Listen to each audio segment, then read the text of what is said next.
Les travaux du sommet de Kigali consacrés aux technologies de l'information et de la communication se sont poursuivis aujourd'hui. Les chefs d'État ont saisi cette occasion pour faire des communications sur l'expérience de leurs pays respectifs. 11 milliards de francs CFA, c'est la somme que vient de débloquer le gouvernement malien dans le cadre du plan d'urgence élaboré en faveur des régions du nord de notre pays. Les gouverneurs des régions concernées ont reçu cet après-midi les différentes conventions. Mopti et Sévaré souhaitent avoir plus d'électricité. Ces deux villes connaissent depuis quelque temps un délestage permanent, une situation qui ralentit forcément les activités dans la Venise malienne. Voilà pour les titres. Mesdames, Messieurs, bonsoir et bienvenue dans cette édition de 20h. Sachez tout d'abord que le président de la République, Ibrahim Boubacar Keïta, a regagné Bamako cet après-midi en provenance de Kigali, dans la capitale rwandaise. Le chef de l'État a pris part aux travaux du sommet relatif aux technologies de l'information et de la communication. À sa descente d'avion, il a été accueilli par le Premier ministre, plusieurs membres du gouvernement et du corps diplomatique. Le président de la République qui a regagné Bamako cet après-midi, il salue ici le drapeau. Le président de la République à l'aéroport international Bamako au Sénou. Voilà, activité du président. Les travaux du sommet de Kigali se sont poursuivis, je le disais, ce mardi, une journée consacrée essentiellement à la conférence des chefs d'État sur l'avenir d'éthique. Les 7 dirigeants présents dans la capitale rwandaise ont saisi cette occasion pour faire des communications sur le sujet. Envoyés spéciaux, Ismaël Berté, Abouakar Traoré. L'un des moments forts des travaux du sommet Transforma Africa 2013 a été la conférence des chefs d'État, conférence au cours de laquelle les 7 dirigeants sont intervenus chacun en ce qui les concerne pour partager l'expérience de son pays dans le domaine des TIC. Dans son exposé, l'hôte du sommet, le président rwandais Paul Kagame a fait l'étalage de sa vision des technologies de l'information et de la communication dans la transformation d'une société nouvelle africaine. Convaincu qu'il est, pour lui, investir dans le TIC contribue efficacement au développement d'un pays. Le président de la République a d'abord salué le progrès enregistré par le Rwanda dans le domaine des TIC.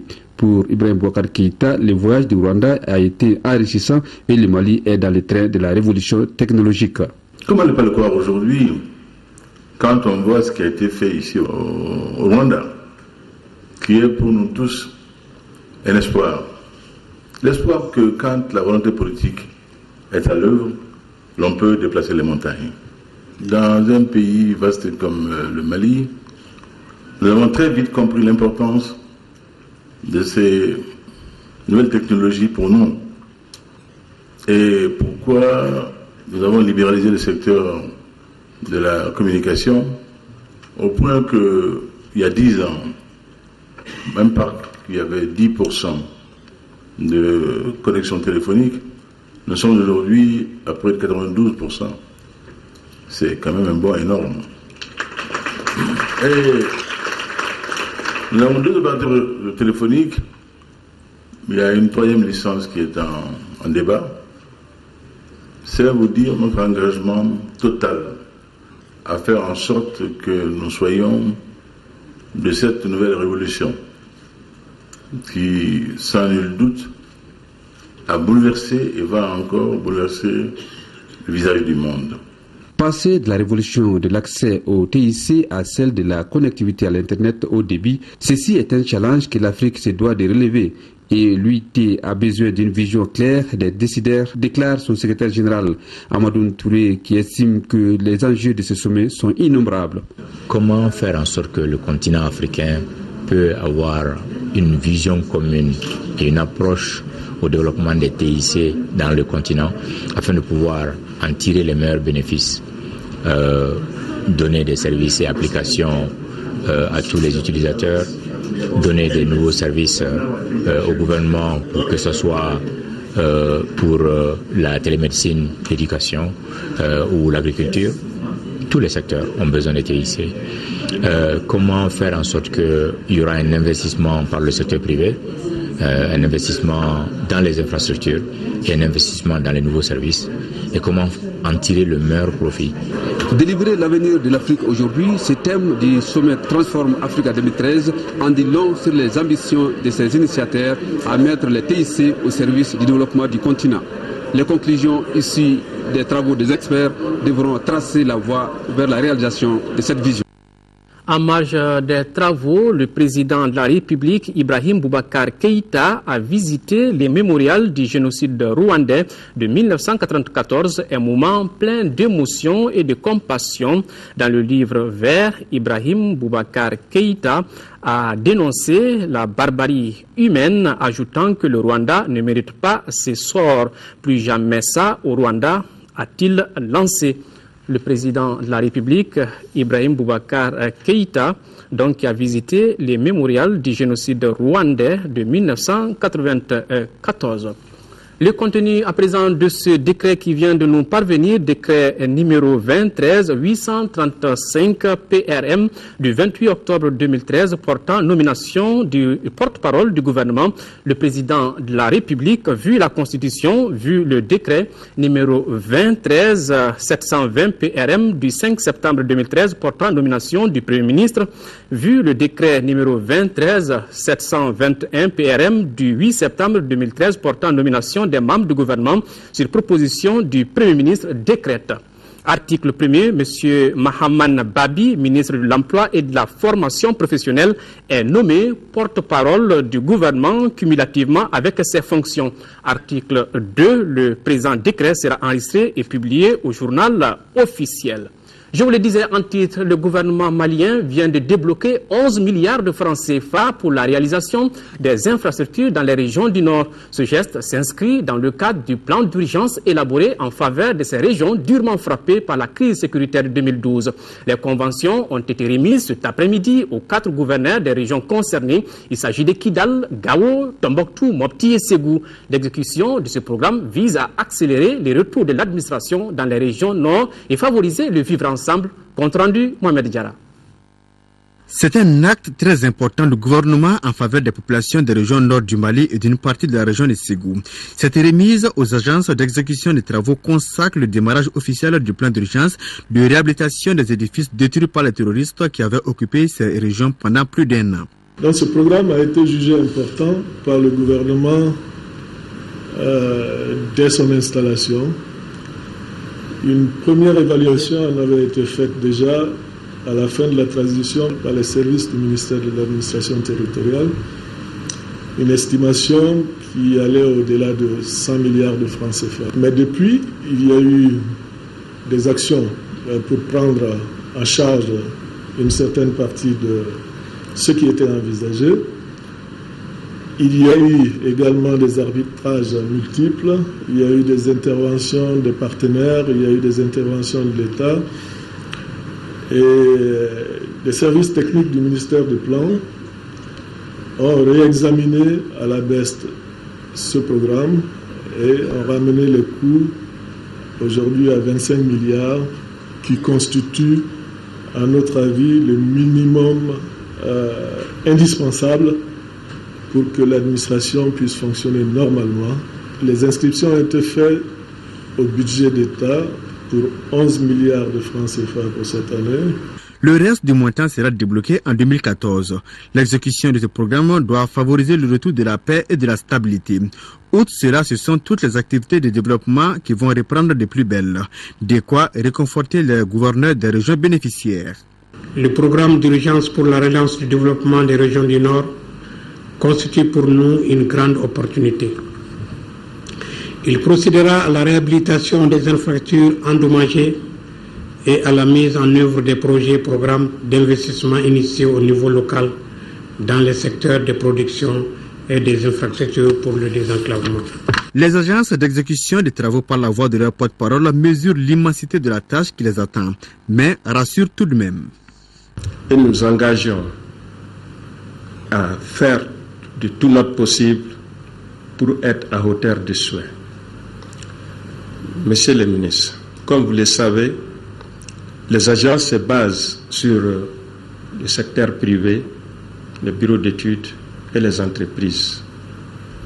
Et de concert avec les services techniques de l'État, nous pourrons ensemble répondre à vos attentes. Le ministère du Plan et de la Prospective va mettre en place un comité de suivi des travaux.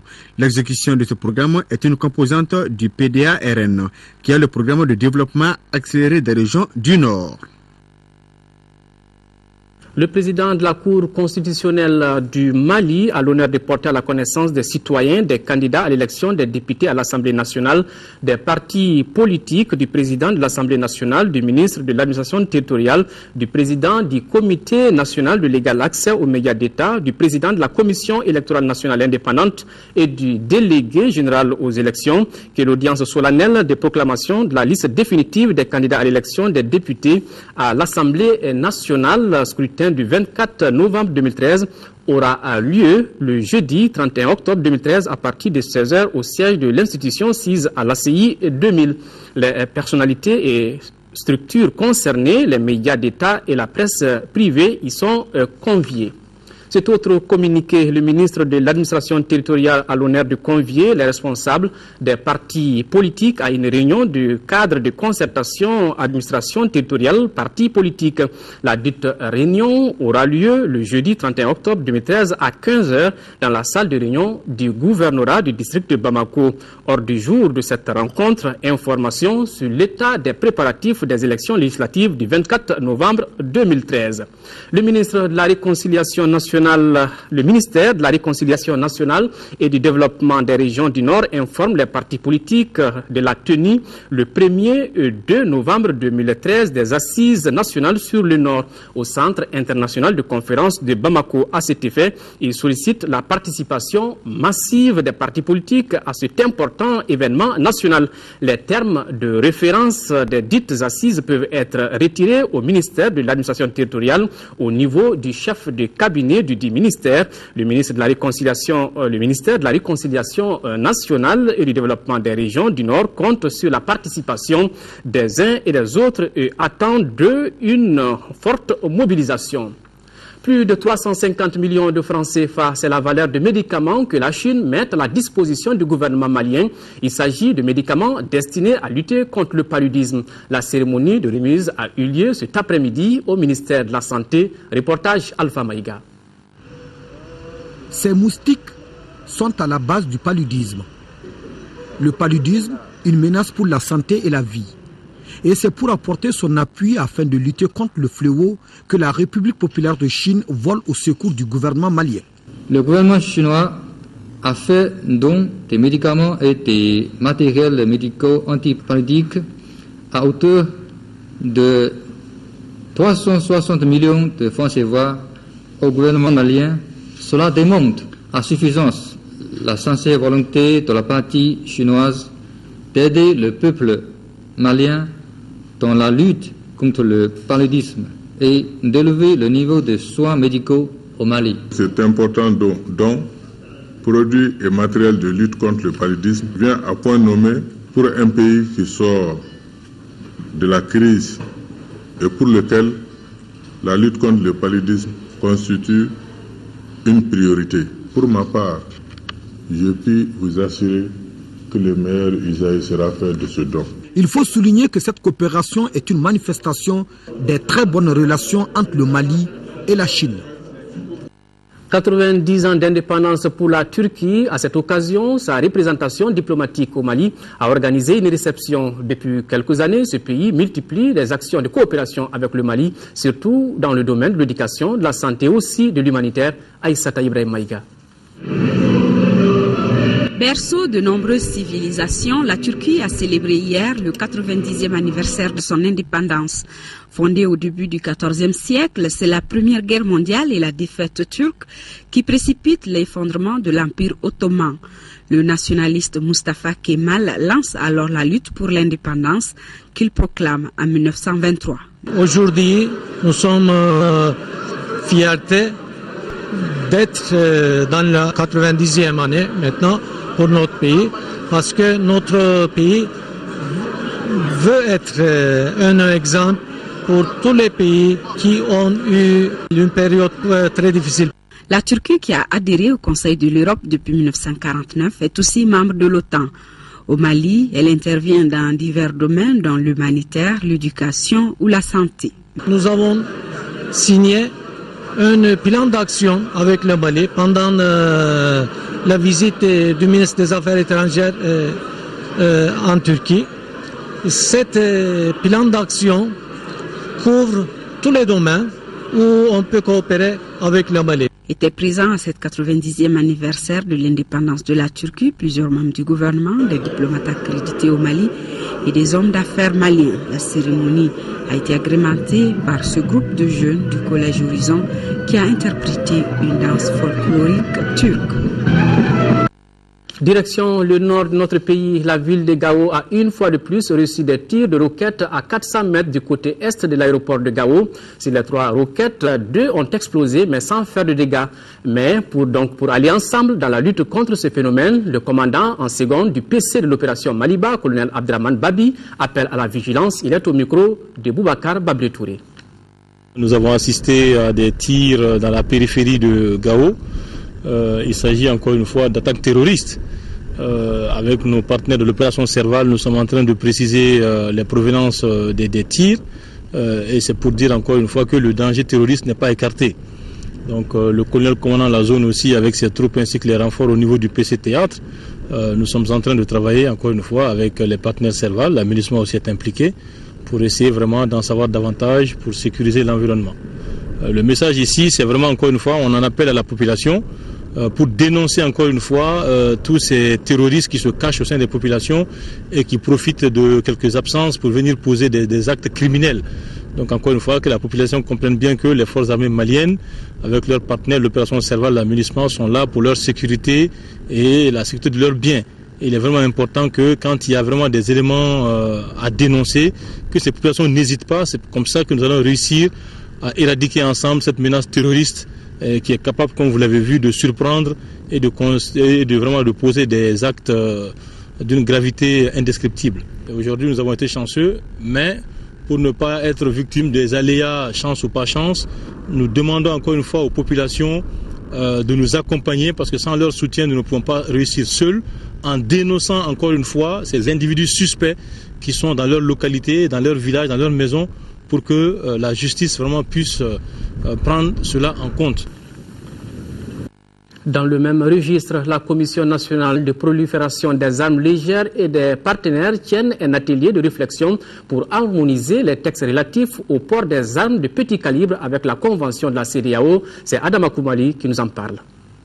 Sont invités par le Conseil national de lutte contre la prolifération des armes légères à participer à cet atelier les maires des communes du district, les conseillers des centres secondaires d'état civil, le réseau des femmes pour la paix et la sécurité, des membres du Haut Conseil des collectivités, des membres de l'Assemblée nationale, l'Ordre des juristes, l'Association malienne des droits de l'homme et des représentants de la CEDEAO.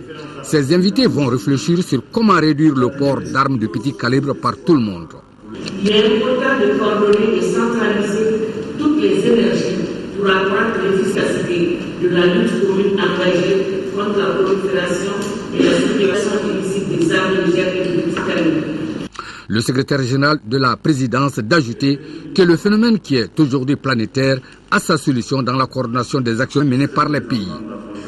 La prolifération et la circulation des armes légères rendent encore plus urgentes les actions et démarches pouvant contribuer à prévenir les conflits, à consolider la paix et la sécurité, sans lesquelles aucune action de développement n'est viable. L'atelier qui dure 2 jours et soutenu par la Fondation Frédéric Ebert prend fin demain.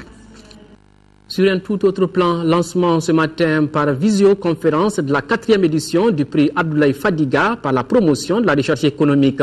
Doté de plusieurs prix dont 10 millions de francs CFA pour le lauréat, les thèmes de cette année portent sur, entre autres, l'analyse du secteur financier et monétaire et les préoccupations relatives à l'intégration économique régionale. Notre reporter Mohamed Touré a suivi la conférence. Voici son compte rendu. D'une valeur de 10 millions de francs CFA, le prix Abdoulaye Fadiga, nom du premier gouverneur de la BCEAO, vise à contribuer au développement des activités de recherche au sein de l'Union économique ouest-africaine en récompensant un travail de recherche original portant sur un sujet d'ordre économique, monétaire ou financier, présentant un intérêt scientifique avéré pour les États membres de l'UEMOA et pour la BCEAO. En plus du prix Abdoulaye Fadiga, d'une valeur de 10 millions de francs CFA, un prix d'encouragement de 5 millions de francs CFA sera attribué à l'article placé en deuxième position et les lauréats auront en outre la possibilité de faire des séjours de recherche à la BCEAO selon des formules que nous laissons à leur entière disposition. Par ailleurs, les articles sélectionnés par le comité de lecture du prix et qui ne sont pas primés pourront être publiés dans la revue économique et monétaire de la BCEAO, revue reconnue par le Conseil africain et malgache pour l'enseignement supérieur. Cette publication constitue ainsi une source de promotion et de valorisation des travaux des enseignants-chercheurs. Instituée depuis 2008 et chaque 2 ans, cette 4e édition porte sur 4 thèmes. L'analyse du secteur financier et monétaire, l'examen de questions macroéconomiques relatives aux finances publiques, à l'endettement public et à la coordination entre politique monétaire et budgétaire, les préoccupations relatives à l'intégration économique régionale, l'évaluation des contraintes liées aux chocs exogènes et l'analyse de questions relatives à la croissance économique dans les pays en développement. Le directeur de l'école doctorale de sciences économiques et de gestion de l'université d'Abomey a qualifié ce prix de cadre de communion entre les universitaires et les cadres de la banque pour une meilleure valorisation de la recherche dans l'Union. Il a exhorté les candidats à un travail de qualité pour être au rendez-vous de l'excellence. Hors de nos frontières maintenant, les 4 otages français libérés hier sont arrivés aujourd'hui en milieu de journée à l'aéroport de Villacoublay en France. Ils ont été accueillis par le président François Hollande et leurs proches. Après ce moment riche en émotions, ils sont partis à l'hôpital militaire du Val-de-Grâce pour passer des examens médicaux. Pour le moment, ils n'ont pas souhaité prendre la parole en public. Voyons l'avion qui se pose et les parents à côté. 11h52, heure française. Le Falcon de l'armée de l'air ouvre sa porte. Longues barbes et visages amaigris, Pierre Legrand, Marc Ferret, Thierry Doll et Daniel Laribe descendent de l'appareil.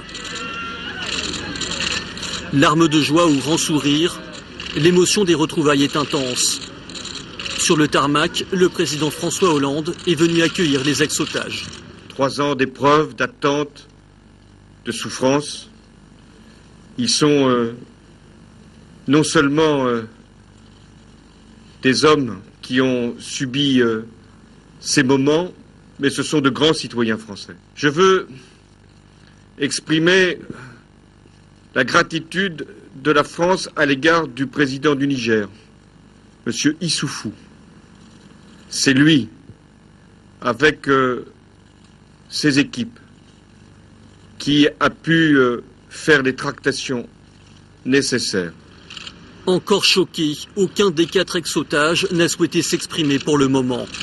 Mais leurs proches ne dissimulent pas leur satisfaction, comme les filles de Daniel Laribe. On le retrouve égal à lui-même et ça fait chaud au cœur. Je crois qu'on va l'empêcher de dormir. Je pense que tant pis pour lui. Même joie pour son épouse Françoise Laribe. Elle aussi avait été enlevée avant d'être libérée, séparée de son mari. Vous avez pu voir comme moi cette émotion énorme, cette déferlante émotive, d'émotion, de joie, de bonheur. C'était quand même extraordinaire de les voir tous les 4. On attend cela depuis plus de 36 mois. Les ex-otages ont été transportés à l'hôpital militaire du Val-de-Grâce pour y subir un examen médical et psychologique poussé avant de retrouver définitivement leur foyer. Des larmes de joie, quoi de plus normal. Retour ici à Bamako, la Fondation Orange Mali vient de remettre un chèque de 100 millions de francs CFA au chef de gouvernement, 15 millions à la Direction nationale du développement social et une importante quantité de vivres. Ces différentes actions ont pour objectif d'accompagner le gouvernement en ce mois d'octobre dédié à la solidarité et à la lutte contre l'exclusion. Lamine Keïta. La Fondation Orange Mali, une nouvelle fois de plus, réaffirme son engagement aux côtés de nos autorités et des démunis. Pour la clôture de cette 19e édition du mois de la solidarité et de l'exclusion, la Fondation vient de se manifester de fort belle manière en offrant 100 millions de francs CFA au gouvernement pour l'appuyer dans sa politique d'assainissement du district, 15 millions pour la Direction nationale du développement social et 60 millions de vivres et de matériel pour les démunis. Ces sommes, nous l'espérons, j'en suis sûr, permettront à l'autorité que vous êtes de faire face aux exigences de salubrité publique et de mettre fin aux nuisances fortes résultant de ces dépôts sauvages d'ordures ménagères qui font peser sur l'ensemble des populations concernées. Le ministre de la Culture qui représentait le Premier ministre à la cérémonie s'est dit comblé par ces gestes de solidarité de la Fondation Orange Mali. Par-delà son aspect financier, la signification de ces gestes réside fondamentalement dans la perception du rôle que les entrepreneurs sont appelés à jouer dans l'émergence d'une économie nationale forte qui puisse répondre aux exigences de rentabilité, d'efficacité, de solidarité et d'équité. Votre accompagnement nous conforte dans la conviction qu'il est nécessaire de mobiliser toutes les compétences dans l'œuvre de l'édification nationale. Avec cette remise de dons, la Fondation Orange Mali prouve si besoin en est qu'elle est une entreprise citoyenne. L'eau, c'est la vie. Plus de 400 000 litres, c'est la quantité d'eau distribuée à plus de 4 000 personnes en commune 1 du district de Bamako. L'opération, qui a pris fin hier, a duré une semaine. Dans la commune de Dogodouma, dans le cercle de Kati, les populations victimes des inondations ont également reçu un important lot de matériel. Alpha Maïga. L'accès à l'eau, source de vie, est une contrainte pour les 47 000 âmes du quartier Sikoroni en commune 1 du district de Bamako. Cette distribution d'eau potable constitue pour ces mères de famille un véritable soulagement, du moins en ce moment précis. Nous avons un intérêt tout particulier à travers cette distribution d'eau. La preuve, pour avoir de l'eau, on se réveille très tôt le matin. Nous utilisons cette eau pour nos besoins, parmi lesquels faire la lessive, la cuisine, entre autres. L'opération de distribution a duré une semaine. Nous avons mis une citerne d'une capacité de 22 000 litres. La citerne fait à peu près 3 voyages par jour. Donc au bout d'une semaine, nous avons pu quand même donner à la population à peu près 490 000 litres. Builder est une entreprise citoyenne pour aider le gouvernement à résoudre ce problème d'eau de la ville de Bamako. Et c'est sous un soleil de plomb que le ministre de l'Urbanisme et de la Politique de la ville a rencontré les notabilités du quartier. C'est clair que ça ne résout pas tous les problèmes du quartier, mais ça pallie beaucoup de difficultés. Donc donner de l'eau, c'est donner de la vie. L'homme passe un tiers de sa vie au lit selon les spécialistes. Et quand on offre des matelas aux victimes des inondations, c'est dire que le geste vient au bon moment. Kofi a fait une donation de 100 matelas. C'est les démunis, ils ont tout perdu. Ils n'ont rien pour se reposer. On a réparé un petit oubli. Comme je l'ai dit, c'est une commune qui est voisine de la commune 4, qui est souvent oubliée. Donc aujourd'hui, les sinistrés de cette commune aujourd'hui verront un peu leur souffrance atténuée. La solidarité malienne fonctionne aussi à l'endroit de Dogodouma. La commune de Dogodouma relève du cercle de Kati en deuxième région. Face à la recrudescence des cas d'effondrement d'immeubles en cours de construction et au non-respect des règles et normes d'urbanisme et de construction, le ministre de l'Urbanisme et de la Politique de la ville invite les populations à n'entreprendre aucune construction sans autorisation de construire au respect strict des dossiers de construction dûment autorisés, au respect strict des règles et normes d'urbanisme et de construction. Par ailleurs, il porte à la connaissance du public que toute construction entamée sans autorisation de construire sera purement et simplement démolie. Le ministre s'est compté sur la bonne compréhension de tous. Environ 200 millions de francs CFA, c'est la valeur des équipements du centre de ressources artisanales de la commune 2 du district de Bamako. Le financement a été assuré par le gouvernement du Mali, l'IEMOA, l'Assemblée permanente des chambres des métiers du Mali. La cérémonie de réception était présidée par le ministre de l'Artisanat et du Tourisme, Moussa Fani. Fini des soucis d'équipement des artisans de la commune 2 du district de Bamako. Du matériel informatique vient d'être installé dans les centres de ressources artisanales de la commune. Les ateliers concernant la sculpture, la bijouterie et la marconnerie ont été aussi dotés d'équipements leur permettant de fonctionner à hauteur de souhait. Le savoir-faire des artisans maliens est solidement établi ici et ailleurs.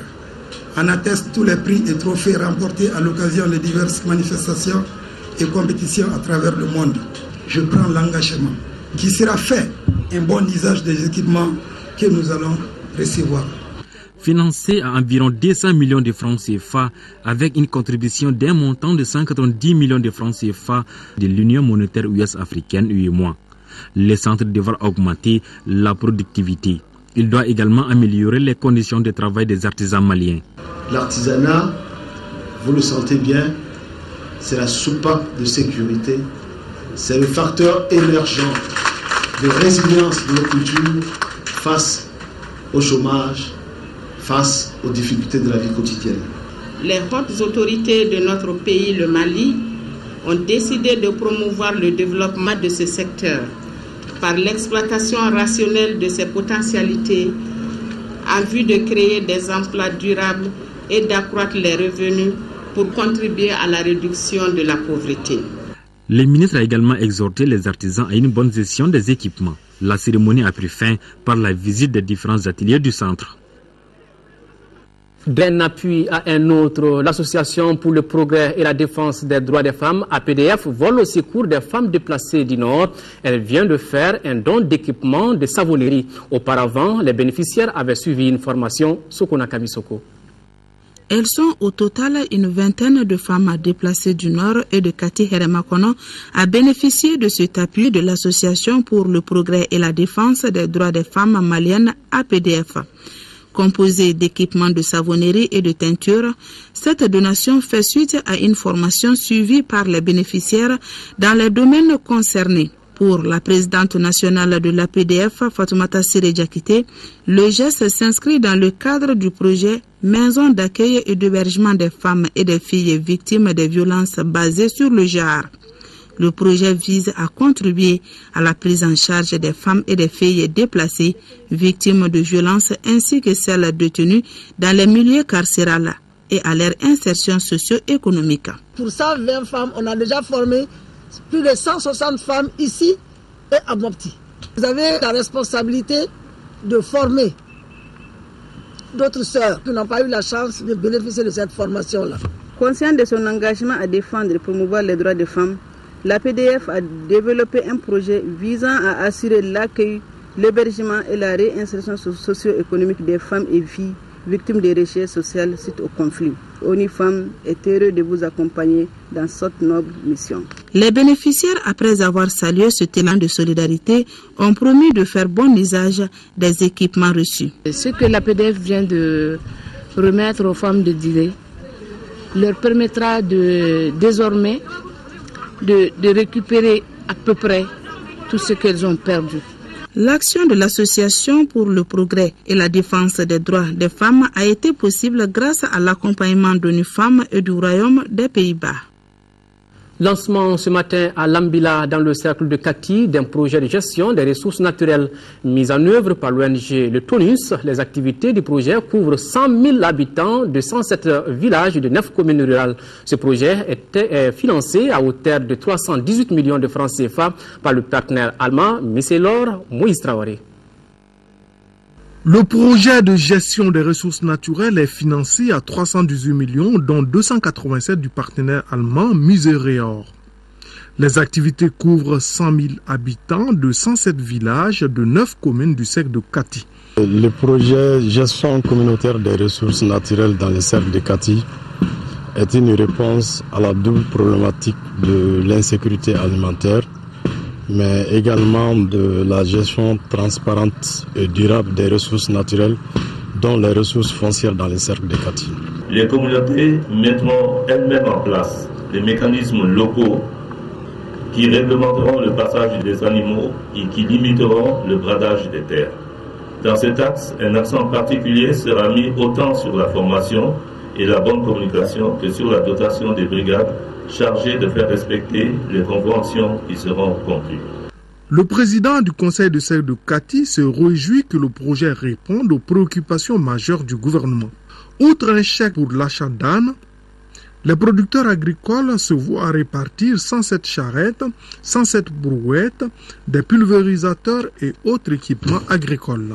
Au nom de ces bénéficiaires, le maire de la commune rurale de Kambila apprécie que le projet de 3 ans aboutisse à l'élaboration de conventions de gestion consensuelle des ressources naturelles. Il vise à réduire fortement les effets négatifs des changements climatiques que chaque pays, chaque région, chaque zone aujourd'hui connaît à des degrés différents. Kambila, qui a reçu la cérémonie, est à environ 7 km de la ville de Kati. Quant à l'ONG Le Tonus, elle mène ses activités depuis 1996. Plus de 2,5 milliards de francs CFA, c'est le budget de l'exercice 2014 de la mairie de la commune urbaine de Ségou qui a tenu sa session budgétaire dans la capitale de Balanza aujourd'hui. Compte rendu Fousseni Samake. Au terme de 10 jours successifs de discussions et débats entre les membres de l'équipe communale et les chefs de quartier, le budget primitif de l'exercice 2014 de Ségou s'élève en recettes et dépenses à 2,506 366 437 francs CFA. Ce budget prendra en charge la construction d'un complexe commercial, l'achèvement de la maison des jumelages, l'aménagement de la place Tondion, le latérissage de certaines rues de la ville, entre autres. Ségou a vraiment des grands projets qui vont venir dans le cadre du projet PACOUM. PACOUM, c'est le projet d'appui aux communes urbaines. Mon souhait, c'est que la population s'implique dans la gestion communale. La citoyenneté, vraiment, il faut cultiver. Le devoir d'un bon citoyen, c'est de payer les taxes et les impôts de sa commune pour l'épanouissement de sa commune et pour le bien-être de la population.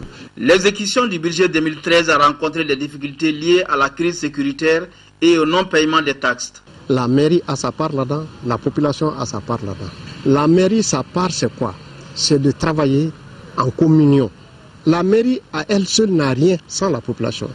Pour que la mairie puisse travailler, il faudrait que la confiance existe entre les élus et ceux qui les ont mandatés. Notons que la commune urbaine de Ségou compte plus de 135 000 habitants répartis entre 16 quartiers. Sélengué abrite depuis ce matin les travaux de la réunion du comité de pilotage et du comité d'orientation du projet d'appui à l'amélioration de l'environnement à travers des actions humanitaires initiées par SECO-ONG en partenariat avec le PNUD et le Fonds pour l'environnement mondial. La réunion va permettre aux participants de mener la réflexion autour de la thématique la gouvernance en environnement. Envoyés spéciaux Nando Dambélé et Aliou Touré. Ils sont 25 participants issus des ONG, de la société civile et des structures étatiques à prendre part à cette réunion de 2 jours. Sur le plan international, il y a eu beaucoup de textes, beaucoup de conventions ratifiées par les pays et notre pays fait partie. Et il y a beaucoup de lois aussi par rapport à la protection de l'environnement. Nous, en tant que société civile, nous allons appuyer le gouvernement pour que cette gouvernance puisse être de la réalité. L'objectif global recherché est d'attirer l'attention des partenaires sur les préoccupations du Fonds pour l'environnement mondial afin d'entreprendre sur le terrain des actions concrètes pour une gouvernance nationale et globale de l'environnement. Le Mali a atteint des résultats très probants en termes de participation des communautés à la protection de l'environnement, et cela après plus de 10 ans de partenariat du PMFM au Mali. Au cours des travaux, des questions cruciales telles que crise et défis de la gouvernance environnementale, état de la gouvernance environnementale au Mali, rôle de la communauté dans la gouvernance environnementale ont été abordés. À travers ce projet, on a appuyé tout ce qui est déjà agenda du PMFM, qui est la protection de l'environnement. Il est très important de valoriser ces acquis, de capitaliser les acquis pour que ça ne s'arrête pas là.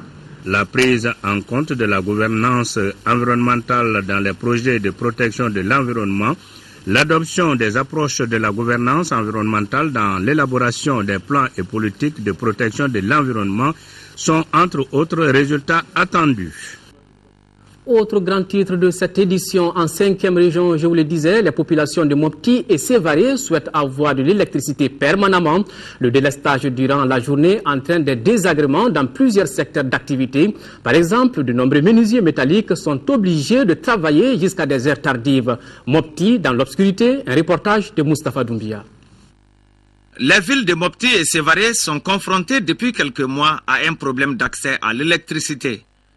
Le délestage durant une grande partie de la journée n'est pas sans conséquence sur les activités économiques. C'est la nuit qu'on travaille, mais on n'arrive pas vraiment à occuper beaucoup de temps dans la nuit. La nuit, vers minuit à 1h, on descend. On n'arrive pas à passer la nuit à travailler, sinon la journée, on ne peut rien faire. Ils sont nombreux, ceux dont les activités dépendent directement ou indirectement de l'électricité. Salon de coiffure, station d'essence, atelier de couture, banque, pharmacie et bien d'autres. C'est très pénalisant pour nous. Il faut que certains produits soient conservés au frais pour assurer la chaîne de froid. Sinon, c'est des produits qui deviennent périssables, donc même dangereux. Donc, ces professionnels-là sont obligés de supporter dans leur gestion des coûts supplémentaires, n'est-ce pas, pour pouvoir satisfaire cette assurance qualité. Les responsables de la société et des MSA sont conscients des désagréments et sont à pied d'œuvre pour résoudre définitivement les problèmes. Toutes nos excuses à la population de Mopti pour les coupures entraînant les désagréments. Ces délestages sont dus essentiellement à des difficultés techniques et aussi à une forte demande de la clientèle. Les dispositions idoines sont en train d'être prises par les plus hautes autorités, la direction générale et les partenaires pour remédier définitivement à ces problèmes. Nous sortons d'une grave crise, nous sortons lentement mais sûrement de la crise. Une ville éclairée est une ville sécurisée. Une dizaine de bandits armés avaient sémé la terreur dans la commune rurale de Kenyeba. Eh bien, ils sont mis hors d'état de nuire par le commissariat de police de la localité le mois dernier. Les malfrats avaient sur eux des dizaines de millions de francs CFA et une importante quantité d'or. Le compte rendu de Mahamadou Ali Oubari. Âgé de 23 ans et natif de Kolokani, Bakayso et sa bande ne peuvent plus perturber le sommeil des habitants de Kenyeba. En effet, ils ont été arrêtés par les éléments du commissariat de police de Kenyeba le mois dernier alors qu'ils venaient de mener une opération dans le village de Djoulafundumbada, un site d'orpaillage dans la commune de Kenyeba. Une opération qui a eu lieu dans la nuit du 25 au 26 septembre. Informé du forfait des bandits, le commissaire Mamoutou Diabaté a immédiatement envoyé ses éléments sur le terrain qui ont croisé les malfrats en cours de route près du village de Sanougou. Dès que les bandits ont su que ce sont des policiers, ils ont commencé à nourrir les faits. Les policiers aussi ont donné quelques coups de sommation. Ils ont pris peur et l'un d'entre eux a été appréhendé sur le champ. Ce dernier a eu à dénoncer certains de ses collaborateurs qui sont actuellement entre nos mains et l'enquête continue. Les éléments du commissariat de Kenyeba ont saisi sur les malfrats des dizaines de millions de francs CFA en espèces et une importante quantité d'or ainsi qu'un pistolet mitrailleur et 3 fusils Baïkal. Le commissaire Diabaté appelle de tous ses vœux la population à la collaboration pour aider les forces de sécurité à mettre hors d'état de nuire les malfrats. Football, à présent, 6e édition du tournoi de l'UEMOA. Les Aigles du Mali viennent de rater leur qualification pour la finale. Ils ont fait un match nul, un but partout face au Togo.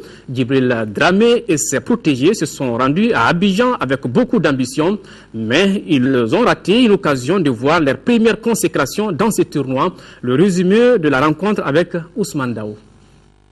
Après avoir battu la Côte d'Ivoire et fait match nul contre le Burkina Faso, le Mali est dans l'obligation de s'imposer. Et c'est pourquoi la formation malienne attaque dès le coup d'envoi en acculant le Togo dans son camp. Un choix qui permet aux nôtres d'avoir plusieurs occasions qui sont vendagées par précipitation ou par manque de concentration devant le but togolais. Plus les minutes passent, plus la domination de l'équipe malienne se fait sentir. Finalement, à la 43e minute, les protégés de Djibril Dramé vont trouver le fond des filets grâce à Adama Traoré qui fustige le portier togolais d'une frappe de l'extérieur du pied gauche. 1-0. C'est le score à la pause. Cette première partie du jeu a été à sens unique, nettement à l'avantage du Mali. En seconde période, le Mali est moins conquérant et tombe dans une certaine facilité. Une situation que le Togo exploite pour égaliser par Kondo Ariyaou dans une défense malienne passive et attentiste. Un but partout. Après cette égalisation togolaise, l'entraîneur malien effectue quelques réglages pour pouvoir marquer un deuxième but synonyme de qualification pour la finale. Mais comme en première mi-temps, les attaquants maliens ne sont pas lucides devant le but adverse. Néanmoins, ils vont continuer à pousser, mais la formation togolaise ne court pas les chines jusqu'au coup de sifflet final, un but partout. Ce nul élimine le Mali car la Côte d'Ivoire et le Burkina Faso dans l'autre rencontre de la poule ont fait match nul 2 buts partout. À l'issue de la rencontre de poule, le Burkina Faso termine en tête avec 5 points plus 5, deuxième le Mali 5 points plus 1. Beaucoup de regrets dans cette rencontre car le Togo était nettement à la portée des aigles locaux. Avant de nous quitter cette annonce, rôle et place de l'opposition à l'Assemblée nationale, c'est le thème du 4e numéro de législative 2013, les vrais enjeux, une tribune politique que l'ORTM consacre à l'élection des députés du mois prochain. Face à Boubacar Touré et Sidiki Dambélé de l'ORTM, les représentants des partis UDD, SADI et du MPR, avec l'éclairage du politologue Mamadou Samaké, passent au peigne fin les fondements et perspectives d'une opposition parlementaire crédible au Mali. Retrouvez ce débat sur la radio nationale ce mercredi 30 octobre 2013 à partir de 20h50. Voilà, c'est tout pour ce journal. Merci de votre aimable attention. Demain, 10h-13h, vous avez rendez-vous avec Kadiatou Kone. J'aurai le plaisir, s'il plaît, de vous retrouver pour les éditions du soir. L'info continue sur notre chaîne à travers le site www.ortm.ml.